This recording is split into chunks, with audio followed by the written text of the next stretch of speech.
waxaa mudan ra'iisul wasaare iyo madaxda bankan aniga kulliba runtii sharaf weyn ah in aan ka soo qayb galo kala soo qayb galo ra'iisul wasaaraha daafurkan bankan cusub my bank waxaan aad ugu faraxsanahay diilo badan aniga geliya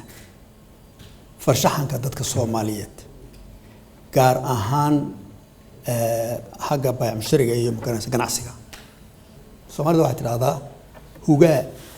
ka dhalasho roon hugaa ka dhalasho roon macnaheedu yahay qofku markuu kugu soo socdo habka uu isku soo labisay habka uu yahay sidoo yahay ayaa qayb weyn ka qaadata fikradda qofka aad ka qaadanayso now my bank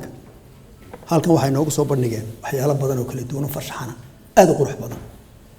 marka horeba intaan waxba ka hadal baad arkay waxyaalaha ay doonayaan inay noo sameeyaan aad iyo aad baan ugu hambalyeynaya runtii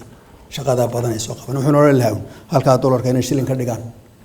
baan ku biirin lahaa maaragtay shilin baa imanaya Soomaali shilinka halka inay dhigaan sida kale waxa weeye aad iyo aad baan soo dhaweynaya